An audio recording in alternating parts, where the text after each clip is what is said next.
back to another video, part one of the great acquiring. I sold a couple bases recently, and I have the money just sitting around from that.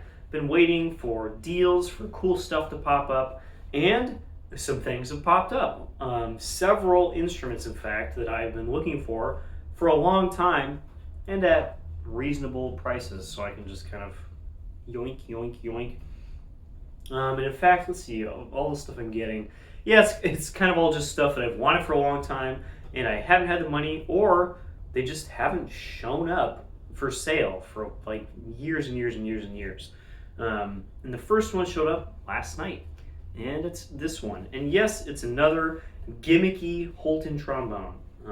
One of the bases I sold, the TR-185, was another one of those gimmicky Holton trombones with the bird's nest second valve. Super cool horn, played great, sounded great. I just don't need a dependent bass trombone, so it went off to its new owner, who is very happy with it and is selling his green hoe in order to keep the Holton. So if that tells you anything about it, it was really good. And Holton, like I said, it's one of those weird companies that happen to exist at kind of the right time when Con was really heading downhill, and they picked up some big artists and stuff and just kind of did some crazy things that nobody else was doing. For instance, that bird's nest valve, and then screw bells on trombones in the 70s. Yes, way before the current craze of screw bell trombones to fit in small cases. Holton did it. Why they did it? I have no idea. I assume one of the trombone artists or one of the trombone makers or something was like, hey, we make French horns that have screw bells. Is there a reason we don't do that on trombones? I guess they just did it. Honestly, I would love to know if anybody actually knows why they did this. Anyway, this is a Holton TR-158. It's technically a TR-258, but of course it's a Holton, and so everything is marked wrong. It's a marked 158 here.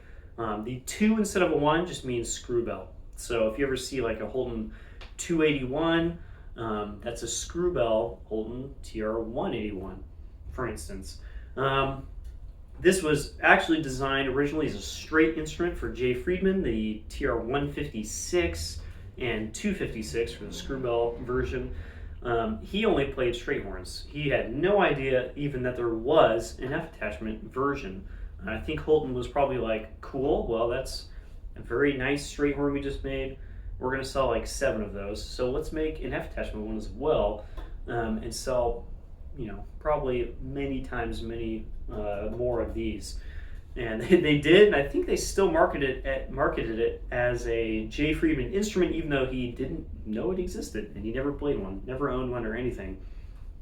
Thankfully, I got the F attachment version. I've seen a couple of the straight ones up for sale in the last few years, but I've not seen the F attachment versions really at all. And if I have seen them, I haven't had the money for them, or I just didn't need them.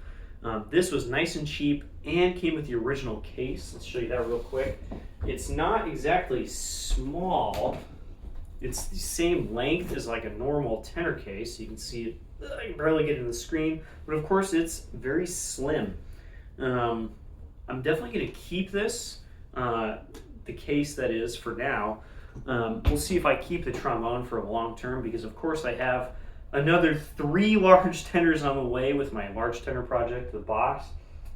But I was thinking maybe I keep this as just my screw bell travel instrument, and in that case I would probably get a Marcus Bonnet case for it to fly with. This is very neat and great for around town, I think, but I don't think I would fly with this case. The way the horn is secured inside is frankly not very secure. And it's also, like I said, not that small. So let's go over the instrument itself real quick. The usual Holton chrome-plated grip area. They love to do that. I guess it was probably cheap at the time. The slide is narrow. I'm not sure if it's quite as narrow as a Con 88H, but it's substantially narrower than a box slide. Typical nickel outers and yellow crook, like all Holtons. They just love to do that. We got the really super duper long slide receiver on the bell section. Just like usual, the ergonomics are just like super strange, and the F attachment lever is very, very far up. Why they do that, who knows? I think the linkage may have been replaced with hobby linkage at some point, so I have these nice plastic connectors. The valve is okay. I cleaned it out. Not perfect, but whatever. Nice short F attachment wrap in the way that it looks, and it actually is pretty short. This is tuned to F right now. I have it out like an inch, and it's just at F. I could play like a sharp F with this. So kind of weirdly short, but plenty of pull. I can get this all the way to E. We have reverse tuning slide and a screw bell in red brass, of course. The throat of this bell, I'm not exactly sure. I don't have a 42 here to compare.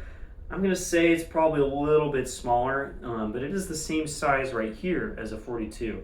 This leg is smaller than 42, but this side is the same.